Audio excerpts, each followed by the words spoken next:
I'm 42 years old, and I almost died.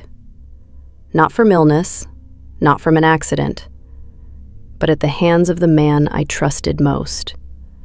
The man I was married to for 15 years. The father of my children. He's in prison now, and I'm telling this story because if it saves even one woman, it's worth it. We met when I was 27. I was working at a little coffee shop near the university in Columbus, Ohio. He walked in one gray November morning, tall, clean-shaven, wearing a sharp navy coat. Ordered black coffee, no sugar. Paid with a 20 and told me to keep the change. Then he asked my name. "Sarah," I said. "Nice to meet you, Sarah. I'm Mark." A month later, I moved into his apartment. A year later, we got married in a small ceremony at the courthouse, then a backyard reception with fairy lights and his mother's potato salad. Another year, and Emily was born. I remember holding her in the hospital, looking at him asleep in the chair beside me and thinking, this is it. I made it. Happiness. He was caring, attentive, ambitious. He'd started his own construction company from nothing, and by the time Emily was 3, we had a house in the suburbs, 4 bedrooms, a deck, a swing set, 2 cars in the garage. Weekends at the lake, grilling burgers, watching Emily chase butterflies. I took photos. He smiled. The perfect family. At least, that's what I told myself. Everything shifted after Jacob was born. I was 32, exhausted, up all night nursing, running on caffeine and fumes. I stopped going to the gym, stopped buying nice clothes. My world shrank to diaper changes, nap schedules, and PBS kids. Mark started staying late at work. First an hour, then 2, then midnight. "Big project," he'd say, loosening his tie. Clients demanding. I believed him. You know how easy it is to deceive a woman who loves you? She blindfolds herself. One afternoon, doing laundry, I found a receipt in his jacket pocket. A restaurant downtown, dinner for 2, $320. Same night, he'd told me he was meeting with partners. When I asked, he laughed. "That was with a client, a potential investor. I told you, Sarah." I nodded, folded the jacket, believed him again. Years passed like that, me fading into the background, him growing richer and more distant. By 40, I'd become a ghost in my own life, a chauffeur for the kids, a woman who'd stopped recognizing herself in the mirror. And Mark? He looked at me with empty eyes. Sometimes a whole week would go by without a word beyond, "What's for dinner?" I thought it was a midlife crisis. He'd snap out of it. But here's the thing. He wasn't always cold. There were moments, even in those later years, when the old Mark would surface. Like the time Jacob fell off his bike and scraped his knee. Mark was home early for once, and he ran out, scooped Jacob up, carried him inside. Cleaned the wound himself, put on a cartoon, sat with him until he stopped crying. I watched from the kitchen doorway and thought, see, he's still in there. He still loves us. Or the night before my 40th birthday, he came home with a small box, not jewelry, just my favorite dark chocolate and a card. Inside, he'd written, 15 years, still the one. I hugged him, and he hugged back. Really hugged. For a second, I felt like we were okay. I held on to those moments. They were like oxygen. I found out about her by accident. I'd left my phone on the charger and asked Mark to make a call for me. He handed me his, and a text popped up on the screen. "Miss you. Come soon. Kisses. Laura." Laura. 28. His secretary. Blonde, young, pretty. I didn't scream, didn't throw things. I just waited. Watched. For 3 months, I gathered evidence. Screenshots, credit card statements, hotel receipts, gifts bought with our joint account. I learned to smile at dinner while my heart was shattering. Then one evening, after the kids were asleep, I drove to his office. He was alone, working late, or so he said. "We need to talk," I said, dropping the folder on his desk. He didn't look up. "I'm busy." "You're always busy, but you're going to listen." He opened the folder, scanned the pages, closed it. "So what?" His voice was flat. "You've been spying on me? That's invasion of privacy." I stared at him. "You're sleeping with another woman, spending our money, lying to my face, and you're talking about privacy?" He stood up, walked around the desk, got close, too close. "Listen to me, Sarah." His voice dropped to a whisper. "If you file for divorce, I will leave you with nothing. I have the best lawyers in the state. You have no job, no income, no fucking nothing. You'll lose, and you'll end up on the street, with the kids." I looked at him and didn't recognize the man I'd married, the man who'd held me in the hospital, the man who'd written that card. He was gone. This was a stranger, a monster wearing his face. I filed for divorce a week later. He kept his promise, hired a high-profile attorney from Cleveland, a shark in a tailored suit named Bradley Stone. My lawyer was a young woman named Jen, fresh out of legal aid, working out of a strip mall. She was smart but outmatched. The first custody hearing was a disaster. Mark's lawyer painted me as a bitter, unstable housewife with no means to support the children. "She has no job, no income, no prospects," Stone told the judge. "My client has provided everything. The mortgage, the cars, the lifestyle. She's been a homemaker for 15 years. On paper, she's nobody." The judge, a middle-aged man with wire-rimmed glasses, nodded, listened, ruled in Mark's favor. Temporary order. Children remain with the father. Mother gets supervised visitation on weekends. Child support to be determined after asset division. I walked out of that courthouse on shaking legs. Jen put a hand on my shoulder. "Sarah, we have a problem. On paper, you're nobody." I sat in my car and sobbed until my chest ached. For 2 months, I saw Emily and Jacob only on Saturdays at a supervised center. Emily cried every time. Jacob barely spoke. They wouldn't tell me what life was like in that house, but I could feel their fear. Then, one night, my phone rang. It was after midnight. "Mom?" Emily's voice was a whisper. "What's wrong, sweetie?" "I can't say on the phone. Just come, please." I drove 40 minutes, heart pounding. Emily met me in the driveway, barefoot, shivering in her pajamas. "Look." She handed me her phone. On the screen, a text conversation between Mark and Laura. "When she's dead, we'll get the insurance. 200,000. Enough for everything." "Are you sure this will work?" "Yes, I've planned it all. An accident. No one will prove it." I couldn't breathe. He wasn't just divorcing me, he was planning to kill me. For the money.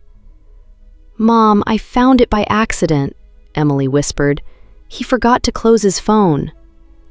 I pulled her into my arms, and we both cried. The next morning, I went to the local police department. The detective who took my statement, a grizzled guy named Detective Harris, was skeptical at first. "Ma'am, this is a serious accusation. You have proof?" I showed him the screenshots. He read them slowly, then looked up. "Wait here." An hour later, 2 homicide detectives arrived. They questioned me for 4 hours, every detail, every date, every word. "We're opening an investigation," the lead detective said. "But you need to understand, if this is confirmed, your husband is looking at serious time. Are you ready for that? I nodded. I'm ready. 3 days later, they searched Mark's house. Emily and Jacob were temporarily placed with my mother in Cincinnati, not a shelter, thank God. My mom drove down that night and took them. The police found plenty. His laptop with the messages, deleted but recovered, details of the plan in a notebook, even plane tickets to Cancun in Laura's name, dated 3 days after the accident. I remember sitting in my car outside the police station, staring at the evidence list, thinking, this is real. This is actually happening.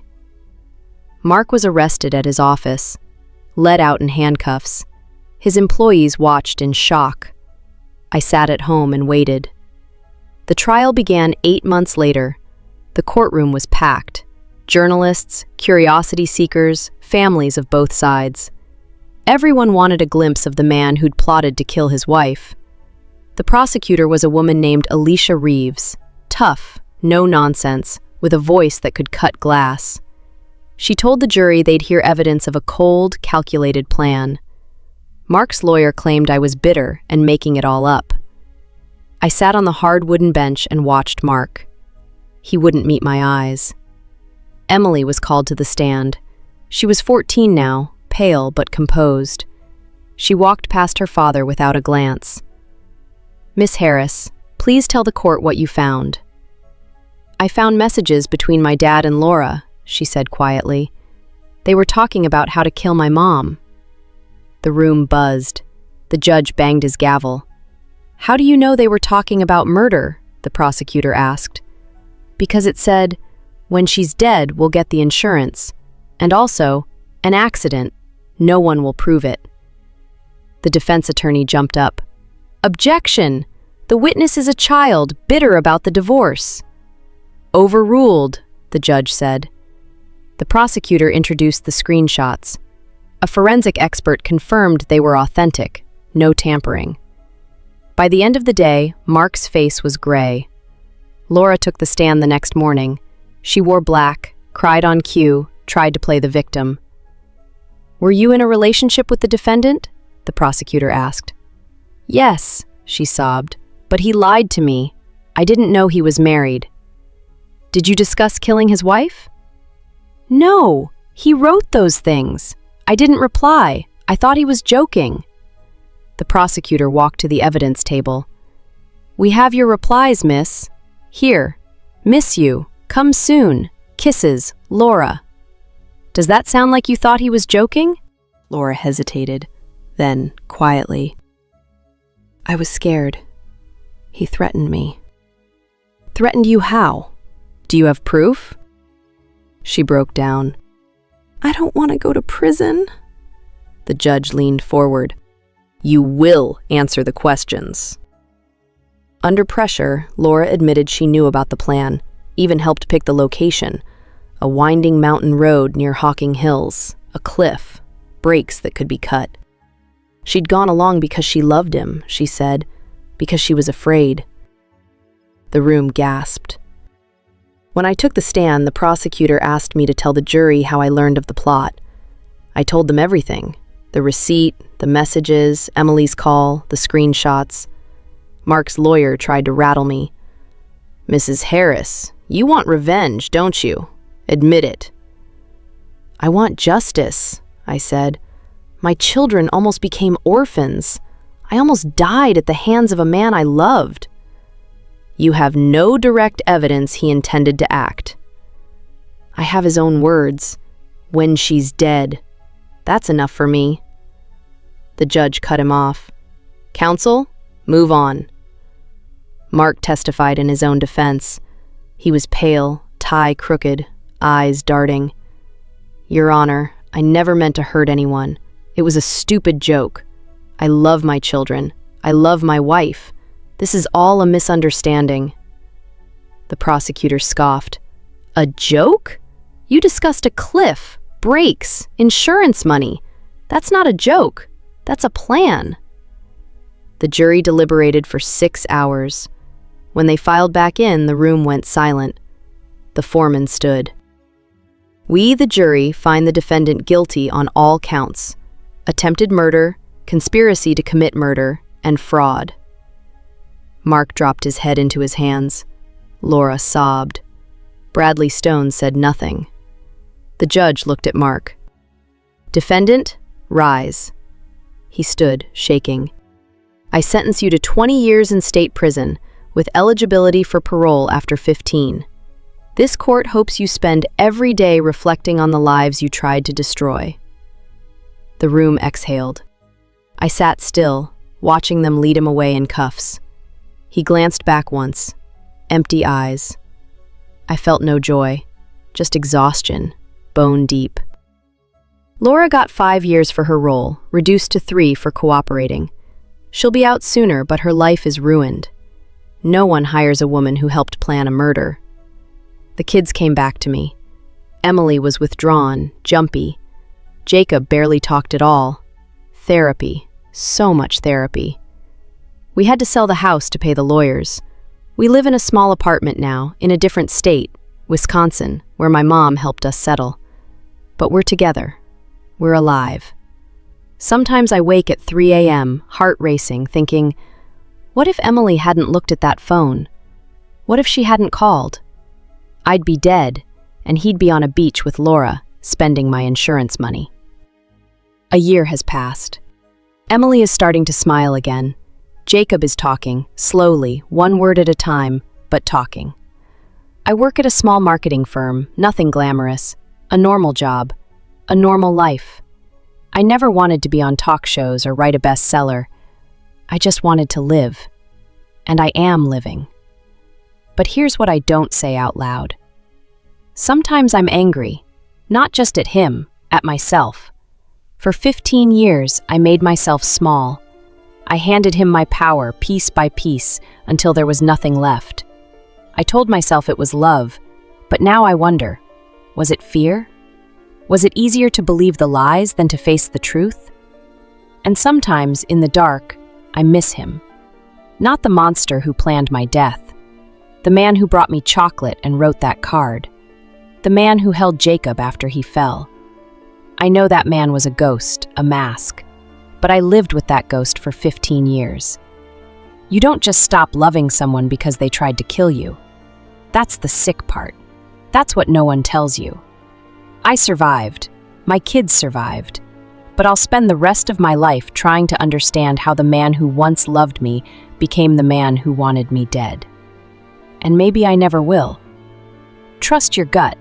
If something feels wrong, don't stay silent. Ask questions. Check. Dig. It could save your life. If you're already out, if you're already free, don't hate yourself for what you still feel. It's human. I'm still learning that. Nua Shaz?